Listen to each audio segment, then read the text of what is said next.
본 방송에서 제공하는 투자 정보는 투자 판단에 대한 조언입니다. 방송에서 제공하는 주식의 가치, 가격 상승 및 가격 하락에 대해서는 방송사에서 보장하지 않습니다.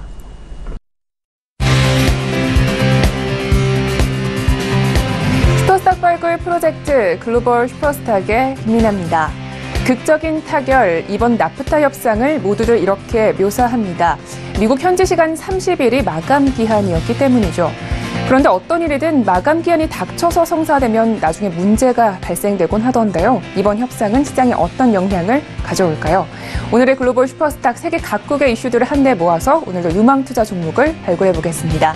저희 방송은요, 서울경제TV 홈페이지 그리고 톡스타 홈페이지를 통해서 함께 하실 수가 있습니다. cntv.co.kr, 톡스타.co.kr을 통해서 접속해 보시기 바랍니다.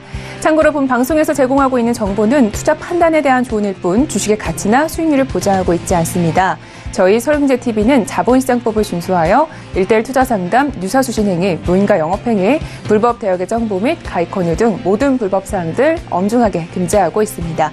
출발하기 이전에 시장 동향부터 체크합니다. 먼저 국내 시장으로 가보겠습니다. 오늘장 코스피 지수는요, 보합권을 유지하고 있습니다. 현재는 0.01%대 소폭 내리고 있는데요. 2338포인트로 이어갑니다.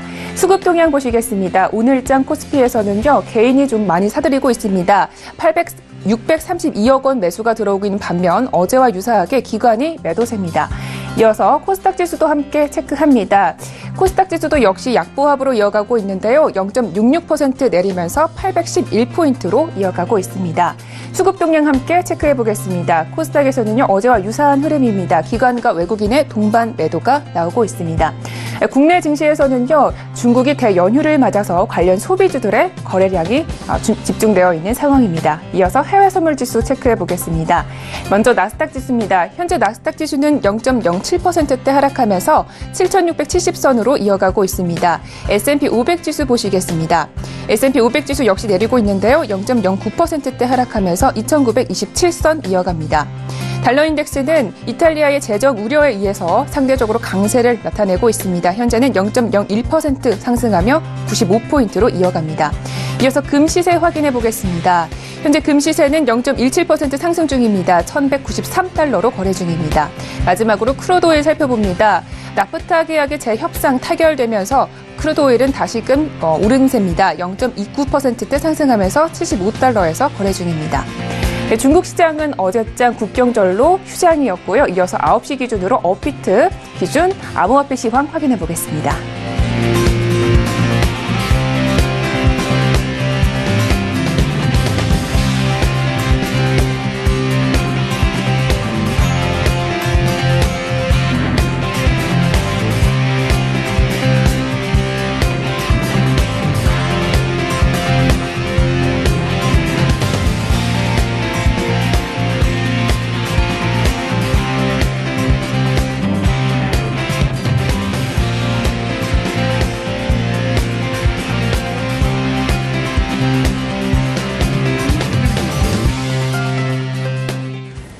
네, 글로벌 슈퍼스탁 첫 번째 코너 글로벌 이슈 본격적으로 분석을 해보도록 하겠습니다. 먼저 화면으로 오늘의 이슈 만나보시죠. 첫 번째 소식입니다. 국내 증권가가 9월 FOMC에 대한 평가를 내놓았습니다. 이번 FOMC는 비둘기파적인 태도를 보였고 12월에는 금리 인상을 단행할 것이다라고 전망한 건데요. 관련 소식 잠시 후 자세한 분석으로 알아봅니다. 두 번째 글로벌 이슈입니다. 바로 어제였죠. 미국과 캐나다의 나프타 협상이 진통을 끝마치고 타결됐습니다. 이로써 북미 3차 무역협정의 틀이 유지됐는데요. 이에 따른 미국 시장 영향은 어떻게 될까요? 두 번째 이슈 분석으로 알아보겠습니다. 네, 오늘의 글로벌 이슈 자세하게 이야기를 나눠보도록 하겠습니다. 화요일 글로벌 이슈 앤 가이드를 책임지시고 계시는 양세동 멘토님과 함께합니다. 네, 멘토님 안녕하세요. 네, 안녕하세요. 네, 반갑습니다. 자, 함께 첫 번째 이슈부터 살펴볼까요? 네. 네. 첫 번째 이슈는 일단은 미국 증권가에서 내놓은 이슈인데, FOMC의 이번 미국 금리 인상에 대해서 조금 대한 설명인데, 그 증권가에서 앞으로 미국 금리에 대한 12월 인상까지 앞으로 긍정적으로 보고 있다는 희망적인 뉴스를 조금 보고 있어요. 그렇기 때문에 그 미국 금리에 대한 부분에 대해서 좀 자세하게 설명을 드리고 싶습니다. 네. 이번 FOMC에 관한 이야기입니다. 9월 FOMC 성명서 직후에 완화적 태도라는 표현에 굉장히 시장이 민감하게 반응을 하고 있는데요. 여기서 말하는 완화적 표현이랑 어떤 의미를 담고 있을까요? 네, 이번에 미국 금리 인상은 9월에 어떻게 보면 되게 당연스럽게 반영이 되었죠. 달러 인덱스는 이미 미국 금리 인상이라는 부분에 대해서 강한 영향을 미쳤습니다. 이번 성명서에서 핵심은 9월 이후 금리 인상이라는 수준이 어떤 방식으로 흘러갈 것인가에 대한 포커스에 굉장히 맞춰져 있는 상황에서 완화적 통화정책 기조라는 유지 문구가 지난번과 다르게 삭제가 되었습니다. 보통 이제 완화적 표현이라는 것 자체는 앞으로 미국 금리가 중립금리를 향해 갈 수 있으므로 금리 인상을 좀 쉬어가는 단계로 해석될 수 있는데 기존 통화정책에 대한 쉬어가는 의미로 해석하는 경향이 굉장히 강한 듯 하지만은 중요한 건 기자회견에서 파월 의장이 이에 즉각 답변을 했습니다. 완화적이란 문구 삭제는 앞으로 미국 금리의 인상이 한 걸 피해가는 것이 아니다라고 언급을 하는데 이는 앞으로 미국 금리 인상은 지속적인 상승을 향해 갈 수 있고 금리를 향해 갈 수 있다는 걸 뜻하기도 합니다. 중요한 건 앞으로 미국 금리가 지속 상승이 가능한지 아니면 한 차례 쉬어갈 수 있는지 소비자 물가 지수에 대해서 면밀히 살펴봐야 된다는 점이고 달러 인덱스가 FOMC 이후 다시 한번 강세를 펼칠 수 있지만 이번 10월에 소비자 물가 지수가 동결이 나온다면 미국 금리 인상에 대한 부분은 한번 가능성이 낮춰지니 그때부터 다시 한번 약세장으로 돌아설 가능성이 굉장히 높다는 부분입니다. 차트를 지금부터 좀 보실 텐데 FOMC 회의 이후죠. 정확하게 달러 인덱스가 FOMC 회의 이후에 되게 강세를 나타내고 있어요. 이 강세장 자체가 앞으로 그 2주 뒤에 있을 그 소비자 물가 지수죠. 그때까지 강세를 굉장하게 뛸 경향이 굉장히 높다. 이렇게 판단해 주시면 좀 좋겠습니다. 그러면은 유로를 지금 당분간은 매도적 포지션으로 대응하는 게 어떻게 보면 당연한 수순이라고 보고 있어요. 지금 추세대 자체가 형성이 제대로 안 되고 있는 그런 걸 뜻하는데 이 지지가 밀리기 전까지는 오늘 장도 유로 매도적 포지션, 골드 매도적 포지션을 접근하는 게 어떻게 보면 이 추세상 가장 걸맞는 포지션이 아닌가 이렇게 생각하고 있습니다. 이상입니다. 네, 이번 이 완화적 표현에 대해서 파월 의장이 어떻게 보면 직접 해명을 한 셈인데요. 이에 따라서 달러 인덱스가 추가적으로 상승할 수 있다 이런 멘토님의 의견까지 들어봤습니다. 자, 첫 번째 이슈는 여기까지 분석을 해보고요. 계속해서 다음 이슈도 함께 이야기 나눠보겠습니다. 어떤 내용인가요? 네, 이번에는 전일이죠. 나프타와 미국 자체가 어떻게 합의를 본 상황입니다. 근데 이 합의라는 것 자체에 대해서 제가 좀 자세하게 설명을 드릴 텐데 어떻게 보면 굉장한 다수의 투자자들이 예상한 결과예요. 그렇기 때문에 미 증시에도 크게 반영이 되지 못한 이런 상황인데 그거 관련해가지고 나스닥에 대해서 좀 설명을 드리도록 하겠습니다. 네, 나프타 개정 협상이 어제 극적으로 타결이 됐다고 합니다. 이에 반응하듯이 미국의 증시는 또 최고가를 경신을 하기도 했는데요. 이와 관련해서 시장에 미치게 될 영향에 대해서 자세하게 이야기 들어볼게요. 네, 시장은 어떻게 보면 당연한 수순으로 연중 고가를 갱신을 했죠. 전일장 이제 나스닥 지수가 최고가를 또 갱신을 했습니다. 앞서 제가 이제 나스닥이랑 S&P에 관련해서 항상 언급을 드렸었는데 강조했던 점은 연말까지 지속적인 고가 갱신이 가능하다는 점을 좀 강조를 드렸었어요. 이거는 이제 고가에 대한 변곡 자리는 나오지 않는다. 앞으로 지속적인 상승 랠리를 이끌어갈 수 있을 만한 미 증시가 펼쳐질 가능성이 굉장히 크다 이렇게 설명을 드렸습니다. 그런 상황에서 이제 나프타에 대한 개정 협상이 타결이 된 상황인데 나프타 개정 협상 문제는 조정을 주지 않는 미 증시의 고가 갱신에 탄력을 주는 요인으로밖에 현재로서는 볼 수 없어요. 조금 더 쉽게 서술을 하자면은 나프타 협상으로 인해 고가 갱신이 아닌 조정을 주지 않는 장세가 이어질 수 있다는 점을 좀 강조를 드리고 싶어요. 미중 무역으로 인해 관세가 부여한 이후에 미 증시에 대한 부분은 고가 갱신에 대한 부분을 지속적으로 두들길 수 있다. 이런 식으로 좀 해석하시는 게 굉장히 좋고 매도적 뷰가 아닌 매수적 대한 뷰만 대응해야 시장이 살아남을 가능성이 굉장히 크다는 점을 강조드리고 싶습니다. 다시 한번 언급드리겠지만 이번 나프타 협상은 연중 최고가 갱신이라는 불에 기름을 붓는 격으로 지속적으로 탄력적인 매수장이 펼쳐질 수 있다는 전개가 펼쳐진다. 이렇게 해석하는 것이 좋다고 봅니다. 앞으로 미중 무역에 관해서도 미국이 굉장히 유리한 위치에 놓이다 보니까 차트를 통해 지속적인 매수 비율을 보시는 거를 좀 추천드리도록 하겠습니다. 네, 알겠습니다. 이 미국 증시에서는요, 계속 상승 요인으로 작용하는 호재들이 많이 쏟아지고 있는 것 같습니다. 얼마 전에는 이 미국 증시로 글로벌 자금들이 또 몰리고 있다는 소식도 전해 들은 바가 있었는데요. 그렇다면 저희가 구체적으로 어떤 지수에서 또 대응을 하면 좋을까요? 일단 오늘 가장 중요한 이제 지수 자체는 이 지수예요. 7647.40. 예, 이 인근에서 이제 지지가 굉장히 세게 받을 수 있어요. 근데 이 지지가 밀린다면은 오늘 한 차례 더 반망을 할 가능성이 굉장히 커요. 일단 최고가 갱신이라는 부분은 이미 달성한 거고 여기서부터 조정 장세가 열릴 가능성이 굉장히 크다 보니까 오늘 매매 자체는 한번 조정을 줄 수 있는 가능성이 굉장히 크게 열린다. 그러면은 시장 자체가 또 한 번 이런 조정장이 굉장히 열릴 수 있다 보니까 매수적 뷰를 보기보다는 이 7640이라는 자리가 지지가 밀리게 된다면은 한 차례 관망하는 이런 장세로 이어지면은 좀 더 다음번에 매수 뷰를 보기 위해서 좋은 위치를 기다릴 수 있는 위치값을 조금 볼 수 있겠다. 이 정도만 판단을 드리도록 하겠습니다. 그러면 오늘 이 지지대 자체를 굉장히 크게 중요하게 봐야 될 텐데 이 지지대가 밀리냐 안 밀리냐에 따라 오늘 매매가 다시 유지될 가능성이 굉장히 크다. 이렇게 볼 수 있겠습니다. 이상입니다. 네, 알겠습니다. 우선 최고점을 찍었기 때문에요. 지금 상대적으로는 관망이 조금 유리하고 그 다음으로 또 매수가 유리하다 이런 입장을 보여주셨는데요. 그렇다면 나스닥 이외 S&P 500도 유사한 흐름을 이어가게 될까요? 네, 어쨌든 간에 미중무역이라는 그런 큰 타이틀이 있고 나프타 협상이라는 큰 타이틀 자체가 미 증시에서 이제 나스닥과 S&P를 동반적으로 움직이다 보니까 같은 흐름으로 보시는 게 유리하게 보고 있어요.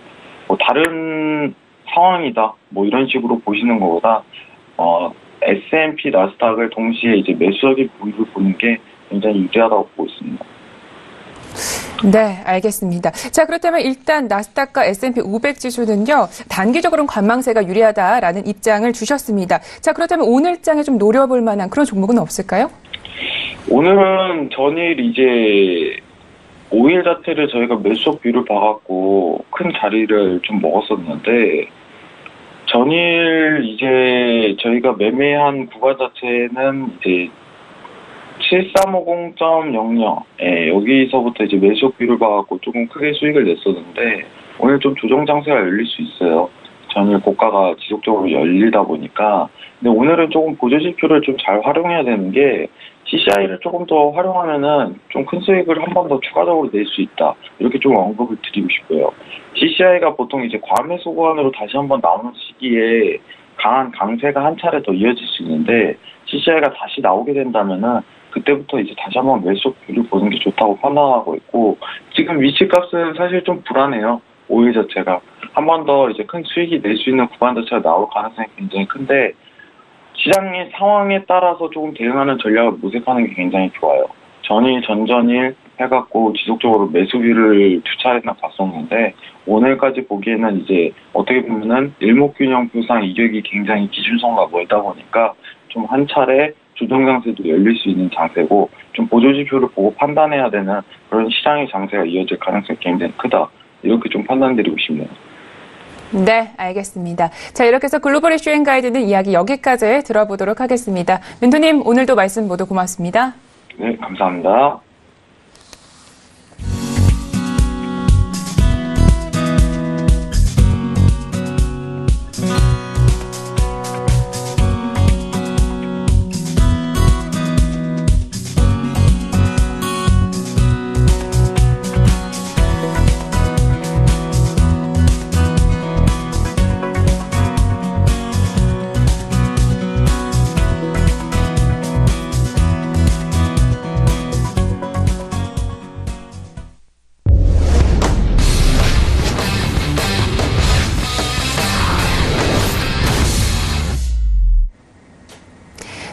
시대인 가이드 시작합니다.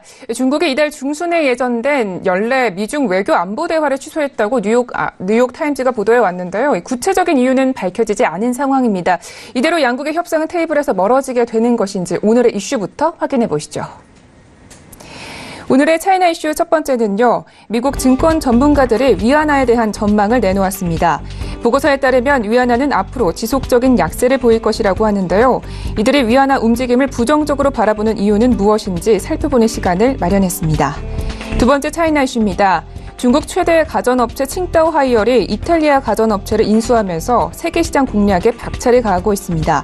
칭따오 하이얼은 왜 이탈리아 업체를 선택했고 향후 어떤 움직임을 보일 것인지 알아보도록 하겠습니다. 네, 이제 본격적으로 이슈 분석을 시작을 해보도록 하겠습니다. 오늘 일정은요, 저희 김정철 본부장님과 함께합니다. 네, 민토님 안녕하세요. 네, 안녕하십니까. 네, 반갑습니다. 우선 전 일장은 연휴였기 때문에요. 저희가 생략을 하도록 하고요. 본격적으로 이슈 분석 바로 시작을 해보도록 하겠습니다. 먼저 첫 번째 이슈 어떤 내용인가요? 네, 현재 이제 미국하고 중국하고 무역전쟁 아까 얘기 드렸듯이 원래 그 무역 협상을 하려고 했는데 그 협상도 취소가 되고 지금 현재 점점 격화되고 있습니다. 격화되고 있는데 현재 이제 격화되고 있는 상황에서 지금 위안화가 10년 만에 최저치를 거의 찍어가고 있습니다. 찍어가고 있는데 이제 위안화 6개월 연속 약세를 보이고 있고요. 1992년 이후 최장기간 지금 위안화 약세를 계속 기록하고 있는데 일단 이런 부분들이 현재 지금 상당히 신흥국 경제도 다 안 좋은 그런 상황으로 전개되고 있다. 뭐 이렇게 얘기를 드릴 수 있겠습니다. 네. 미국과 중국의 무역전장이 더욱더 격화되면서 위안화가 달러당 7위안을 돌파할 수도 있다. 이런 가능성들도 들리고 있습니다. 이에 대해서 미국 월가는 어떻게 바라보고 있나요? 네, 일단 이 얘기가 나온 게 이제 그 블룸버그에서 이제 나온 얘기인데 현재 이제 블룸버그 통신에서 JP모건 체이스의 이제 존 노드먼 이제 전략가가 이제 보고서를 통해서 위안화가 지금 원래는 지금 6.8위안 뭐 왔다 갔다 하고 있거든요. 근데 7위안을 깨고 약세를 이어갈 것이다. 달러당이거든요. 달러당이기 때문에 달러당 6.8에서 지금 7위안까지 갈 거다. 이렇게 보고 있는 건데요. 일단 JP모건 같은 경우는 위안화 전망치를 5월 연말 이제 달러당 7위안을 넘어설 걸로 보고 있고 연말까지 해서 내년 9월까지 해서는 7.19위안까지도 갈 가능성이 있다. 뭐 이렇게 지금 예상을 지금 제기를 하고 있습니다. 근데 이런 수준이면은 거의 뭐 역대 최저치 이제 2008년 그러니까 이후로는 역대 최저치일 가능성이 상당히 높고요. 지난주 역내 거래, 그러니까 역외 거래 아닌 역내 거래에서는 달러당 위안화 같은 경우는 6.87625위안이었거든요. 네, 그런 부분을 봤을 때는 우리가 어느 정도 좀 상당히 좀 최근에 위안화 약세가 좀 심각하다 이렇게 볼 수 있겠고요. 이런 예상 같은 경우는 미국이 내년에 모든 중국산 제품에 25%의 관세를 부과한다. 그런 전제하에 이런 예상을 한 거기 때문에 만약에 극적으로 합의가 좀 잘 이루어져가지고 그런 위안화에 이제 관세 부과 중국의 관세 부과하는 게 다 풀린다면 뭐 이 시나리오는 뭐 달라지긴 하겠습니다만은 현재까지는 이 시나리오로 가고 있다. 이렇게 좀 보시면 좋을 것 같습니다. 네. 그래도 두 양국의 협상 내용에 따라서 또 이 부분이 달라질 수 있다 이런 부분을 의견을 주셨는데요. 사실 문제는 이 위안화 약세보다는 위안화 약세로 인해서 다른 신흥국들이 또 같이 무너질 수 있다라는 점입니다. 신흥국들의 추가적인 위기가 계속될 수가 있을까요? 네, 지금 현재 달러 인덱스 같은 경우가 지금 신흥국 통화에 직접적인 영향을 주고 있어요. 주고 있다는 점도 우리가 좀 생각을 해봐야 될 부분인데, 달러 인덱스 같은 경우는 유로화에서 이제 주로 많은 영향을 받고요. 그 유로화가 이제 달러 인덱스를 밀어 올리면서 위안화에 또 영향을 주는 그런 형태로 좀 진행이 되고 있거든요. 그러니까 유로화가 달러 인덱스를 건드리고 달러 인덱스가 다시 또 위안화를 건드리는 그런 모습을 보여주고 있는데, 최근 이 경우에 이탈리아 포퓰리즘 연정 정부 때문에 이제 GDP 3% 정도에 대한 부채에 대해서 지금 추가적인 부채를 더 쓰려고 하고 있죠. 그 부분 때문에 지금 이견 계속 고조되면서 유로화가 최근에 상당히 안 좋습니다. 유로화가 안 좋기 때문에 결국은 달러가 또 안 좋아지는 상황이 벌어지는 거고, 달러가 이제 강세가 되는 상황이 벌어지는 거고요. 이 밖에 또 유로화는 영국의 이제 노딜 브렉시트 가능성이 좀 제기가 되면서 그럴 경우에 또 추가적으로 더 압박을 더 받을 가능성이 높기 때문에 1화에 지금 상당히 불리한 상황인데 1화 때문에 달러를 결국 올리게 되고 이가 다시 위안화를 압박하는 구조, 이 구조가 계속 진행되고 있습니다. 그래서 모든 시중국에 똑같이 이렇게 압박이 되고 있는데 지금 최근에 인도 루피아 하락 때문에 인도 센섹스 지수도 많이 하락을 했거든요. 그러니까 올해 최고의 핫한 증시는 인도하고 그 다음에 인도하고 미국인데 여기서 이제 인도가 꺾여버렸습니다. 신흥국의 대표적인 주자인 인도가 꺾였기 때문에 이 부분을 우리가 좀 잘 봐야 될 것 같고요. 신흥국 중에 또 남미 일부 국가하고 터키가 좀 가장 위험할 것으로 그렇게 좀 판단을 해보고 있습니다. 네, 알겠습니다. 이탈리아의 재정 적자가 현재 모든 신흥국들에 또 영향을 미치고 있다라는 이야기였습니다. 알겠습니다. 자, 이렇게 해서 첫 번째 이슈는 여기까지 분석을 해보고요. 두 번째 이슈도 함께 이야기를 나눠보겠습니다. 먼저 어떤 이야기인지 내용 설명부터 들어보겠습니다. 네, 지금 이제 칭다오 화열이 이제 몸집을 좀 불리고 있죠. 원래 중국 기업들 원래 먹성 상당히 좋은데 최근에 이제 이 중국 기업들이 먹성이 좀 안 좋아지는 거 아니냐 뭐 이렇게 좀 보여줬다가 지금 이탈리아 가전업체를 인수하면서 다시 칭다오 화열이 이제 다시 또 먹성이 좋아지고 있다. 뭐 이렇게 좀 볼 수 있겠습니다. 최근에 이제 지분을 이탈리아 가전업체 100% 인수했는데요. 이게 유럽 시장에서 조금 이제 점유율을 좀 확대하고 유럽 시장에 좀 눈을 돌리는 게 아닌가 그런 생각을 해볼 수 있겠습니다. 중국의 최대 가전업체인 칭다오 화이얼이요, 이탈리아 가전 제조업체인 캔디를 인수했다고 합니다. 원래 칭다오 화이얼은 사실 미국의 GE 제품 수입 판매를 진행을 하려고 했는데 성사가 안 되었던 거죠? 네, 사실 뭐 GE 제품 같은 경우는 이제 제너럴 일렉트릭에 있는 가전을 지금 원래 사실 칭다오 화이얼이 인수를 했거든요. 무려 어마어마하게 돈 많이 주고 인수했습니다. 한 6조 정도 주고 6조 원 정도 주고 인수했는데. 사실 이 GE 제품은 이제 그 제너럴 일렉트릭사의 제품을 중국에 팔려고 열심히 칭다오 화이얼이 준비하고 있었어요. 근데 무역 전쟁이 벌어지면서 이제 중국에 판매되는 미국의 제품의 관세가 부과가 되거든요. 서로 이제 부분 관세 하다 보니까 그렇게 하다 보니까 결국은 칭다오 화이얼이 결국 이 칭다오 화이얼이 인수한 GE에서 만든 제품인데. 이 GE 제품이 중국에 들어오면 관세가 붙는 그런 상황이 벌어지게 됐습니다. 그래서 뭐 칭다오 화이얼 같은 경우는 참 무역전쟁의 최대 피해자라고 할 수 있습니다. 그래서 이제 완전히 이제 중국 무역전쟁으로 완전히 계획이 무산됐고요. 이에 따라서 이제 다른 방법을 찾고 있었는데 그때 이제 유럽 시장으로 좀 눈을 조금 돌린 것 같거든요. 그래서 유럽 시장에 눈을 돌려가지고 화이얼 같은 경우가 이탈리아 캔디사를 이제 지분 100%를 인수를 했습니다. 총 4억 7,500만 유로, 우리나라 돈으로는 한 6,124억 원 정도 되거든요. 이 금액에 이제 인수를 합의를 했는데, 캔디 같은 경우는 주요 5개국 생산 공장에서 전자레인지, 청소기, 식기세척기, 냉장고, 백색가전 위주죠. 이런 백색가전 위주의, 주로 가전제품을 제조하고 판매하고 있는데, 특히 이 캔디사가 유명한 게 이제 드럼 세탁기를 세계 최초로 런칭했던 그런 회사이기 때문에 상당히 좀 유명한 회사입니다. 그래서 물론 우리나라의 LG전자에 비하면 다들 안 좋은 회사이긴 맞습니다만은 그래도 지금 상당히 좀 전 세계적으로 좀 유명하다 이렇게 좀 볼 수 있겠고요. 그런 것 때문에 지금 칭다오 화이얼이 적극적으로 유럽 시장에 좀 눈을 돌리고 있지 않나. 미국 시장은 어차피 잘 안 될 거고 이 무역전쟁 때문에 자국 내 GE 제품 팔기도 안 좋고 그래서 그 부분 때문에 이제 좀 눈 돌린 게 바로 유럽 시장이다. 뭐 이렇게 보시면 좋을 것 같습니다. 네, 칭다오 화이얼의 경우는 미중 무역전쟁의 가장 큰 피해 기업이다라고 할 수도 있을 것 같은데요. 원래는 GE 가전 사업 부분을 인수하지 않았습니까? 이 역시 모두 관세 대상으로 여겨지는 건가요? 네, 사실 이제 GE 가전사업 부분을 이제 인수를 했었는데, 좀 정확히 좀 다시 한번 얘기 드리면, 2016년에 GE 가전사업 부분을 54억 달러, 우리나라 돈 한 6조 조금 넘는 금액이거든요. 이걸 이제 인수했는데, 지금 브랜드 정비 과정을 거쳐가지고 중국의 이제 주방 가전제품부터 하나둘씩 런칭하려고 준비를 엄청 많이 해왔습니다. 그래서, 공을 엄청 들였죠. 근데 이제 갑자기 중국 당국이 이제 무역전쟁이 벌어지게 됩니다. 중국 당국이 미국산 제품에 대해서 관세를 부과하겠다.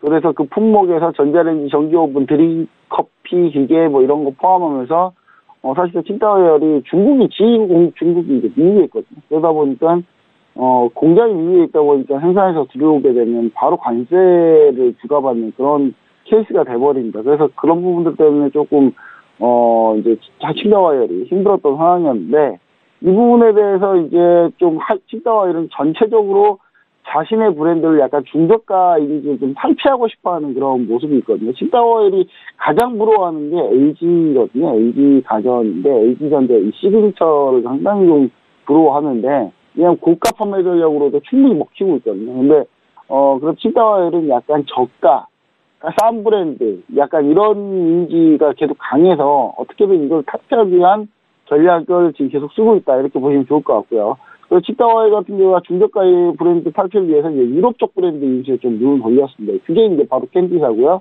그리고 이제 최근에 칭다오열의 몇 년간 행보들을 쭉 지켜보면은 뉴질랜드 냉장고 제조업체죠. 피셔앤페이켈이라는 이제 냉장고 제조업체가 있는데, 여기를 인수를 했고요. 그러면서 이제 마치 이제 우리는 중국 제품이 아니야, 뭐 이렇게 좀 보여주려고 하셨겠죠. 그리고 일본 사뇨가 되게 유명하죠. 사뇨의 이제 백색 가전 부분, 그러니까 사뇨 전체를 인수한 건 아니고요.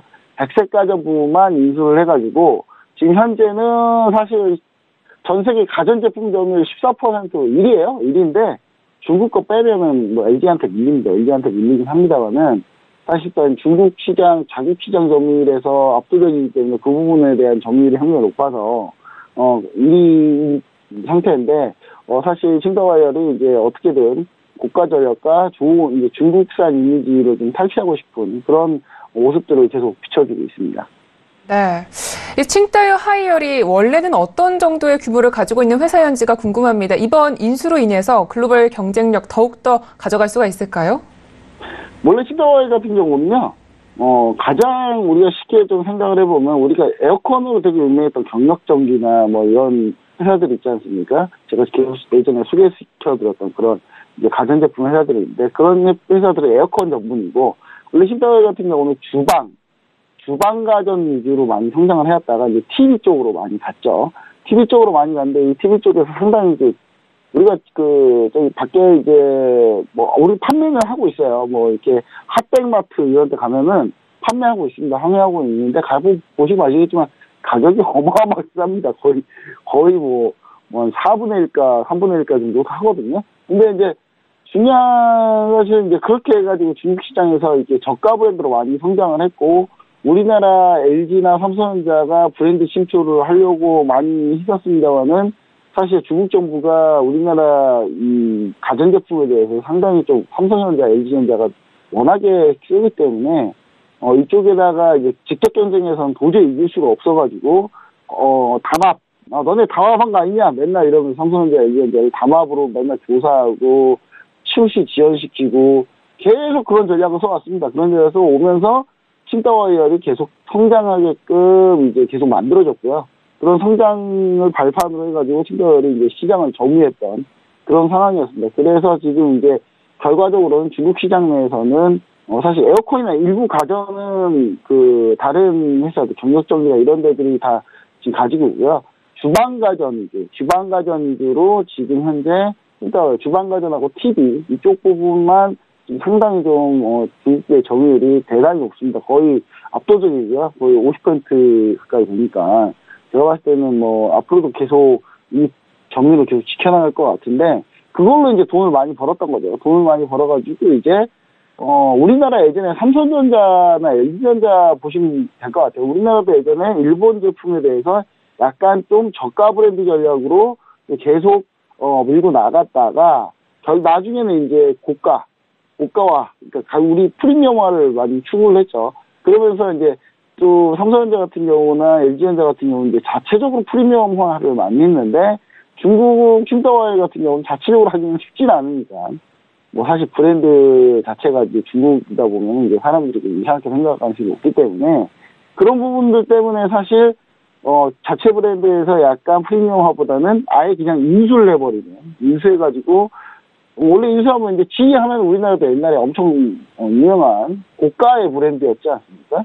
근데 지금 이제 삼성전자, LG전자보다 훨씬 못한 가전 회사가 됐는데, GE 같은 경우 이제 GE의 이름으로 판매하다 보니까 상당히 이 브랜드가 다시 이제 바뀌는 거죠. 그런 부분들을 많이 노리고 현재 지금 계속 진행하고 있다. 이렇게 보시면 좋을 것 같네요. 네, 알겠습니다. 이 칭다오 하이얼의 새로운 도약을 또 기대를 해볼 수가 있을 것 같습니다. 현재 중국 내부에서도 성장 환경을 잘 마련해주고 있는 것 같은데요. 자, 그렇다면 오늘의 종목으로 칭다오 하이얼을 저희가 노려보면 좋을까요? 아니, 칭다오 하이얼을 노리면 안 되죠. 칭다오 하이얼은 무역전쟁 최대의 피해주기 때문에 이게 장기화될수록 칭다오 하이얼은 더 안 좋습니다. 그래서 사실 칭다오 하이얼 지금 빨리 팔아야 돼요. 안 그러면 지금 상당히 좀 이제 뭐라 그럴까, 전체적으로 브랜드 입지가 상당히 안 좋기 때문에. 왜냐면, 이 브랜드 입지가 요즘은 이제 중국 사람들이 어떤 생각이냐면, 돈을 좀 더 주고라도 LG랑 삼성 거 사겠다라는 약간 그런, 점점 그런 주의로 가고 있기 때문에, 칭다오도 지금 상당히 좀 팔아야 되는데, 지금 못 팔아서 참 안타까워하고 있습니다. 그래서 이제 제가 가져온 종목, 어제 이제 이슈하고 연결되어 있는 종목이죠. 어차피 오늘 시장이 오늘도 다치고 뭐 이번 주 내내 시장 안 열리기 때문에, 하나씩 리뷰하는 시간을 좀 가져보려고 합니다. 일단 첫 번째, 오늘 상하이 자동차 그룹. 어제 이제 상하이 GM의 대량 리콜 사태를 제가 얘기를 드렸는데요. 어차피 같은 상하이 자동차 그룹이기 때문에 분명히 영향이 있을 거라고 좀 저는 생각을 하는데, 사실 제가 이제 상하이 자동차 그룹을 가져왔을 때가 이제 언제냐면 9월 11일 날 한번 가져왔던 기억이, 물론 이거 지금까지 한 3번 가져왔어요. 3번 가져왔는데, 세 번 다 수익을 줬습니다. 참, 이게 고마운 종목인데, 상당히 쓰담쓰담 해주고 싶은 종목인데, 일단, 이 상하이 자동차 그룹 9월 10일 날 제가, 요 라인에서 제가 이렇게, 매수를 했습니다. 매수를 했는데, 매수를 하게 되고, 그 다음에 제가 1차 매수가가 저희가 28위안이었고요. 그 다음에 1차 목표가가 30.500 이란이거든요. 이란인데 가볍게 수익 실현했죠. 1차 수익 실현을 했고, 두 번째 수익 실현 라인이 이제 34위안 라인, 이게 상해 종합에 상장되어 있기 때문에 34위안에다가 우리가 두 번째 라인에다가 우리가 2,000불까지 대놓고 있었는데, 사실상 이 상하이 GM의 대량리콜 사태 때문에, 물론 이제 하필 국경절 연휴 때 이 얘기를 한 거기 때문에 이 사이에 또 뭔 일이 벌어질지 모르겠지만, 제가 봤을 때는 이대로 가면은 사실 상하이 자동차 그룹이 어느 정도 좀 타격은 있는다. 제가 봤을 때 큰 타격은 아닌데, 리콜 사태 합작법인이죠. 상하이 GM은 GM하고 상하이 자동차 그룹하고 합작으로 설립한 그런 자동차 회사인데, 그 자동차 회사에 이제 문제가 생긴 거기 때문에 상하이 그룹의 피해가 이제 합작한 지분율만큼 들어오겠죠. 그래서 이제 그 피해가 들어오기 때문에 이제 이렇게 꺾일 가능성이 살짝 있다. 그럴 가능성이 있기 때문에, 제가 봤을 때는 현 상황에서 다음 주 상해 증시 개장하자마자 그냥 수익 실현하자. 이 정도 수익이면 나쁘지 않은 수익이거든요. 이 정도 수익이면 약간 10%가 좀 넘는 수익이기 때문에, 상당히 좀, 상하이 자동차로 지금까지 뭐 계속 10% 넘는 수익만 계속 줬습니다. 저희가 어느 때 이때 크게 한번 수익이 줬었고요. 이때 수익이 줬었고, 그 다음에 이제 이렇게 쭉 밀렸을 때 저희가 접근하고 있지 않다가 이렇게 다시 수익을 줬기 때문에, 지금 제가 봤을 때 이 상하이 자동차 그룹은 다음 때 이제 증시가 열렸을 때 우리가 좀 전부 수익 실현하는 그런 관점으로 보시면은, 상당히 좀 좋지 않을까, 이렇게 좀 생각을 하고 있습니다. 네, 알겠습니다. 우리 본부장님은요, 상당히 이 시장의 변화에 따라서 환경에 맞는 그런 종목들을 또 골라주시는 것 같습니다. 예, 아무래도 상하이 자동차 그룹은요, 또 정부가 신에너지 개발에 소매를 또 걷어붙이고 나섰기 때문에 이 부분에 있어서도 수혜를 받을 수 있을 것 같습니다. 좀 이른 감이 있겠지만, 안 그래도 저희 국경절 연휴를 앞두고 전반적으로 종목을 분석을 해보고 있는데요. 국경절 이후에 증시가 좀 어떻게 될 것이라고 전망하시나요? 네, 국경절 이후에 증시가 사실, 저는, 제 생각은, 지금, 국경절 이후 증시가 우리나라 증시 지금 방송하는 동안에 계속 폭락하고 있거든요? 지금 코스닥 증시가 지금 계속 폭락하고 있어가지고, 이게 더 계속 신경이 쓰입니다. 지금, 왜냐면 지금 코스닥 증시, 저희가 방송 딱 했을 때가 1% 안 됐을 때, 낙폭이 1%가 안 되는데, 지금 1.34% 낙폭을 점점 키워가고 있습니다. 지금 우리 개인 투자자분들 지금 엄청 힘드실 텐데, 해외 주식을 하면요, 이렇게 다 힘들지가 않습니다. 되게 편해요. 엄청 편합니다. 왜냐, 우리나라 증시 지금 보시면 아시겠지만 안 가도 너무 안 가지 않습니까? 예. 지금 이렇게 안 가는데 미국장 갔는데 우리나라 증시 또 안 가고 있어요, 지금. 또 안 가고 있고 오늘 지금 제약바이오 지금 완전 피바다 되고 있는 그런 상황인데 지금 제약바이오 뒤늦게 들어가신 분들 지금 다 지금 물려 계실 가능성이 상당히 높고요. 지금 어제 중국 소비주 관련해서 들어갔다가 지금 다 지금 망가질 가능성이 상당히 높은데 지금 상당히 지금 안 좋은 부분이라 이럴 때 해외 주식을 하셔라. 저는 꼭 이렇게 얘기 드리고요. 그게 꼭 중국 주식이 아니어도 됩니다. 중국 주식이 사실 올해 정말 안 좋습니다. 올해 정말 안 좋은데 수익률이 저희가 정말 좋아요. 예, 저희가 그럼 아니 도대체 중국 지수도 안 좋은데 중국 주식 어떻게 수익이 나느냐? 우리가 우량주만 하거든요. 예. 우리나라 여러분들이 잘 생각해 보시면 아시겠지만 우리나라 코스피 코스닥을 거래하시는데 수익이 잘 안 나죠. 이유는 딱 하나입니다. 뭐 별의별 잡주를 다 해요. 여러분들이 막 진짜 저도 듣도 보도 못한 종목들도 막 다 많이 하시거든요. 근데 그런 거 하다 보니까 내가 잘 모르는 거 하다 보니까 자꾸 손실이 납니다. 그래서 제가 봤을 때는 이 중국 주식 이쪽이 지수는 안 좋아도 수익이 나기는 더 좋다. 왜냐면 우리가 가져온 종목이 우리가 거래할 수 있는 종목이 주로 우량주들밖에 거래를 못해요. 그래서 오히려 훨씬 더 좋다라는 부분 얘기 드리고요. 지수는 사실 중국 증시는 상해종합은 그렇게 크게 기대 안 하고 있습니다. 크게 기대는 안 하고 있지만 제가 봤을 때는 중국 종목 전략으로 가면 상당히 좀 좋은 시장이 열려있다는 부분이 있고 또 꼭 중국 주식이 아니더라도 미국의 이제 미국 주식도 제가 많이 하거든요. 미국 주식도 많이 하기 때문에 지금 최근에 미국 주식 너무 핫해서 지금 도저히 종목을 제가 미국 주식 중에 지금 살만한 종목이라고 꼽고 제가 엑셀에다 정리한 게 벌써 200개가 넘어가요. 너무 많아서 살만한 게요.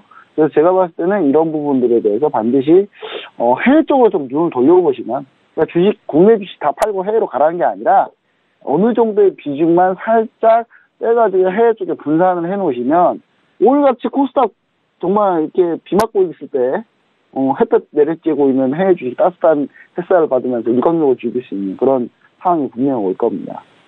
네, 알겠습니다. 이 중국 주식뿐만이 아니라 탄탄한 대형주 위주로 또 투자를 하면은 전반적으로 포트폴리오를 또 수익률 잘 낼 수 있다 이런 의견까지 잘 들어봤습니다. 알겠습니다. 멘토님 오늘도 말씀 모두 고맙습니다. 네, 감사합니다.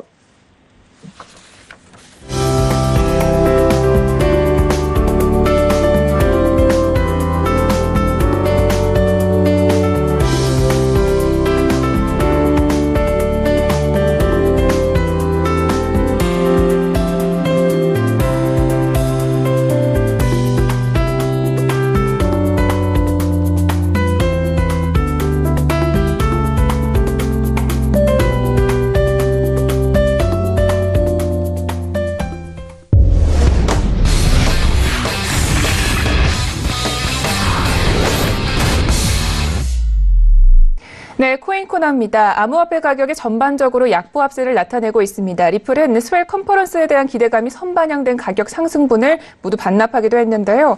오늘 저희가 주목해보면 좋을 이슈 먼저 화면으로 만나보겠습니다. 첫 번째 코인 이슈입니다. 서울시가 세계 최대 규모의 블록체인 축제를 개최합니다. 오는 27일부터 서울시 곳곳에서 블록체인 산업을 만나볼 수 있다고 하는데요. 이에 국내 암호화폐 시장은 어떤 영향을 받게 될지 잠시 후에 알아보겠습니다. 두 번째 이슈입니다. 빗썸이 탈중앙화 거래소 출시를 위해 홍콩을 선택했습니다. 현재 빗썸의 탈중앙화 거래소 설립은 어느 정도 진행되고 있고 향후 전망은 어떤지 두 번째 코인 이슈에서 알아봅니다. 네, 이제 본격적으로 코인 이슈 가이드 시작을 해보도록 하겠습니다. 오늘은요, 설은지 멘토님과 함께 이야기를 나눕니다. 네, 멘토님 안녕하세요. 네, 안녕하세요. 네, 반갑습니다. 함께 이슈 분석도 시작을 해보도록 하겠습니다. 먼저 첫 번째 이슈, 어떤 내용인가요? 네, 서울시가 아시아에서 더 나아가 세계 블록체인 허브가 되기 위한 첫걸음을 뗍니다. 서울시는 마포 서울창업 허브를 블록체인 핀테크 기업 육성의 거점으로 만들기 위해 자페어와 해커톤, 펜테크5G 세미나 그리고 블록체인 개발자 미덕 등 다양한 블록체인 행사를 엽니다. 서울시와 서울경제신문, 체인 파트너스 등이 참여하는 오늘 10월 27일부터 11월 1일까지 서울창업허브와 신라호텔, 세빛둥둥섬 등에서 제1회 ABF인 서울을 진행합니다. 블록체인 산업의 중심으로 급부상하고 있는 아시아 중에서도 한국에서 일본과 중국 등 관련 인사뿐만 아니라 학생들도 모여서 블록체인을 통해 본 미래를 주제로 모두 함께 참여하는 축제의 장을 마련합니다. 블록체인 산업 축제가 또 곧 열린다고 합니다. 유명 인사들뿐만이 아니라 학생들까지 참여가 가능해서 다양한 범주에 있는 사람들이 많이 몰릴 것 같은데요. 자, 이 행사는 좀 어떻게 진행이 되나요? 네, 우선 주말인 10월 27일과 28일 양일 동안에는 마포 서울창업허브에서 블록체인 핀테크 자표와 해커톤, 5G 핀테크 세미나, 그리고 보스코인 개발자 미트업 등의 행사가 진행됩니다. 자표는 블록체인과 핀테크 그리고 IT 분야에서 인재를 찾는 기업과 꿈을 펼칠 인재를 찾는 인재들 간의 정보 비대칭을 해소하고 한국은 물론 일본과 중국 등 해외 기업들도 참여하여 한국의 인재들이 해외로 뻗어나갈 수 있는 기회를 제공합니다. 이번 자표는 기업과 구직자들의 사전 지원을 통해 매칭 프로그램을 운영합니다. 단순한 전시형 취업 회상이 아닌 기업의 구인 정보와 이력서를 토대로 1:1 매칭과 면접을 진행해 실질적인 고용이 이루어지도록 운영이 됩니다. 게다가 같은 날 전 세계에서 400명 이상의 프로그래머들이 참여하는 2개의 해커톤이 진행됩니다. 중국 최대 해커톤 커뮤니티인 도라엑스와 체인 파트너스가 주관하는 해커톤이 열립니다. 전 세계 젊은이들이 참여하는 이번 해커톤은 단순히 아이디어를 제시하는 차원이 아닌 사업화가 가능한 비즈니스 모델을 발굴하고 실제로 사업화를 지원하는 데 초점을 맞춥니다.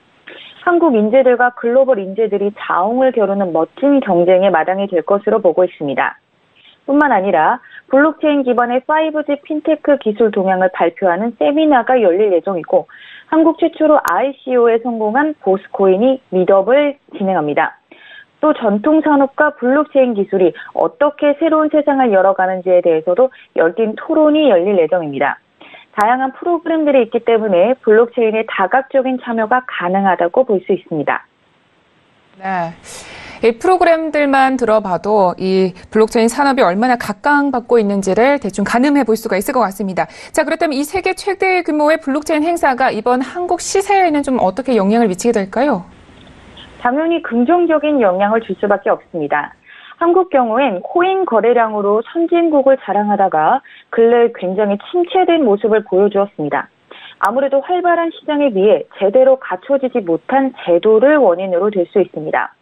아무리 좋은 시장이다 하더라도 이용하는 데 불편함을 느끼게 된다면 그 시장에는 발길이 끊어질 수밖에 없는데요. 강한 거래량이 터져주었을 때 제도적 관리가 알맞게 들어가 주었다면 이렇게 긴 횡보를 거치지는 않았을 겁니다. 이번 행사를 통해 정부는 물론 전 세계가 한국 시장에 주목을 하게 됩니다. 기대에 부응하기 위해 정부에서도 블록체인 산업을 중심으로 제도화를 안정화시키려 할 노력을 할 것으로 보입니다. 이는 향후 코인 시장의 긍정적인 요인으로 작용할 수 있는 좋은 밑거름이 될 수 있으니 다 같이 이 축제를 기분 좋게 즐겨보셔도 좋을 것 같네요. 네, 알겠습니다. 자, 이렇게 해서 첫 번째 이슈는 여기까지 이야기를 들어보고요. 계속해서 다음 이슈도 함께 이야기를 나눠보도록 하겠습니다. 자, 먼저 이슈 설명부터 들어볼게요. 네, 국내 최대 암호화폐 거래소 중 하나인 빗썸이 탈중앙화 거래소를 홍콩에 설립합니다. 빗썸 관계자에 따르면 탈중앙화 거래소를 운영하는 원루트 네트워크와 손을 잡고 이달 중순 홍콩에 탈중앙화 거래소를 엽니다. 신규 거래소는 홍콩에 위치한 자회사인 BGEX를 통해 운영될 예정이라고 합니다. 네, 국내 최대 거래소인 빗썸이요. 해외 진출 소식에 더욱더 주목을 받을 것 같습니다. 자, 현재 홍콩에 설립이 된다고 하는데 관련 내용에 대해서 조금 더 자세하게 들어볼게요. 네, 빗썸 관계자는 홍콩 자회사를 통해 탈중앙화 거래소 오픈을 준비하고 있다고 전했습니다. 구체적인 운영 계획은 향후 공개할 것으로 전해지며 현재 사이트는 운영 중이고 암호화폐 이더리움의 지갑인 메타마스크와 연동이 가능합니다. 빗썸의 탈중앙화 거래소 구축을 위한 기술은 원루트 네트워크의 아론 프로토콜과 연동이 됩니다. 원루트 네트워크는 블록체인 기반 탈중앙화 솔루션 프로젝트로 아론 프로토콜이라는 스마트 계약을 통해 서로 다른 거래소들이 주문 데이터와 유동성을 공유할 수 있도록 합니다. 빗썸은 아론 프로토콜의 아키텍처를 통해서 향후 아론 프로토콜에 액세스를 하게 될 거래소들과 주문 데이터와 유동성을 공유한다며 글로벌 분산 비즈니스 시스템을 구축할 수 있을 것이다 라고 밝혔습니다.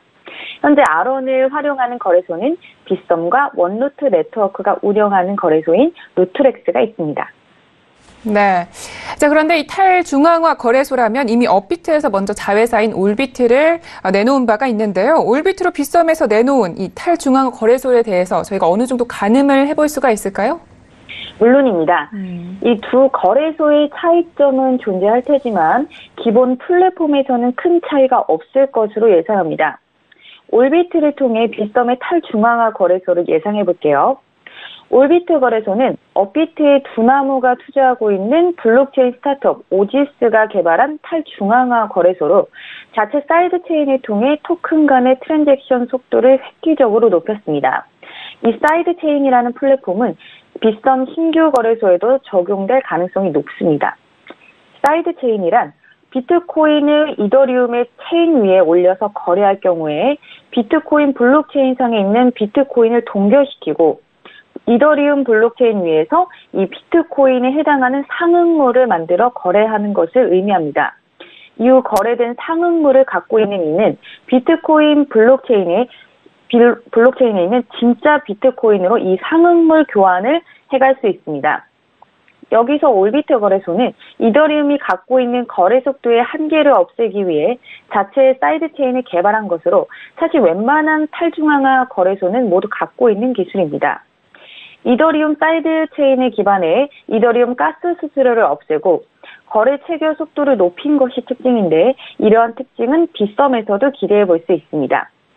후발 주자는 당연히 선발 주자의 보완점을 갖고 나올 것으로 예상할 수 있기 때문에 우리가 올비트에서 받는 이점보다 좀 더 추가적인 이점이 나올 것으로 보고 있습니다. 네, 알겠습니다. 이렇게 해서 코인 이슈는 여기까지 잘 들어봤습니다. 자, 이번에는요, 코인에 대한 자세한 정보를 알아보는 시간을 마련했습니다. 자, 서른지 멘토님이 또 강의를 준비해 주셨다고 하는데요. 오늘은 어떤 정보를 알려주실 건가요? 네, 이번에 준비해본 코인은 그로스톨 코인입니다. 그로스톨 코인은 2014년 3월 12일에 출시가 됐습니다. 생각보다 오래됐죠. 덴마크 기술대학교랑 TU 그로즈와 아모아 팀의 콜라보 작품입니다. 해시함수 알고리즘 대회에 참가한 그룹에 의해서 처음 개발됐으며 최초로 세그윗을 퍼뜨린 코인입니다. 세그윗이란 블록 안에 있는 거래 데이터에서 서명 데이터를 따로 분리하는 것을 의미합니다. 그로스톨 코인의 알고리즘은 인텔의 대표적인 AES 알고리즘을 채택하여 그 활용성과 기술력을 강조하였습니다. 그로스톨 코인은 다크 코인으로 익명성이 뛰어납니다. 수수료도 0%이며 송금이 빠르고 보안성도 좋다고 합니다. 이러한 성향의 코인을 좋아하는 폐쇄적 국가에서는 인기가 좋을 수밖에 없죠. 또한 채굴 즉 마이닝도 개인 컴퓨터로 가능하며 CPU에서도 지원이 가능합니다. 현재 그로스톨 코인이 상장되어 있는 거래소들은 업비트를 비롯해 상당수 있습니다. 시장 점유율도 높은 편이라고 볼 수 있고요. 그로스톨 코인 개발팀은 일도 굉장히 열심히 하고 있는 상태입니다. 다음 개발까지 남은 시간을 공개적으로 카운팅하여 보여주고 있습니다. 개발팀의 가장 큰 목표는 시장에서 가장 진보된 암호화폐를 만드는 것이다 라고 하고 있습니다. 1년에 4회, 즉 3개월마다 주요 개발 릴리즈를 진행하고 있다고 하니까 일처리 속도 역시 굉장히 빠름을 체감하실 수 있는데요.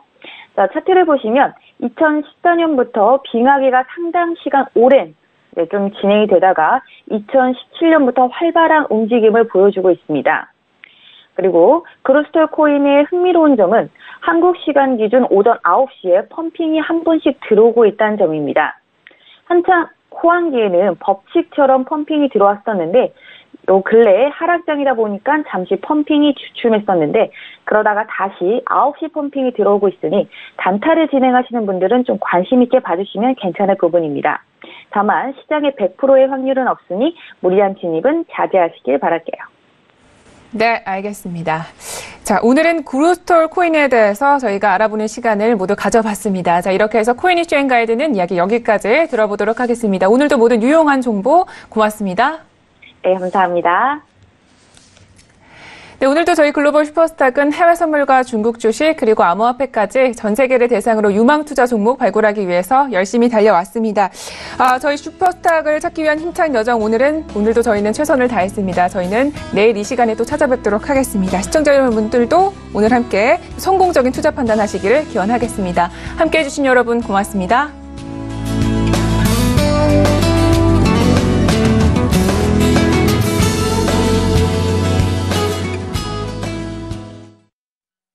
본 방송에서 제공하는 투자 정보는 투자 판단에 대한 조언입니다.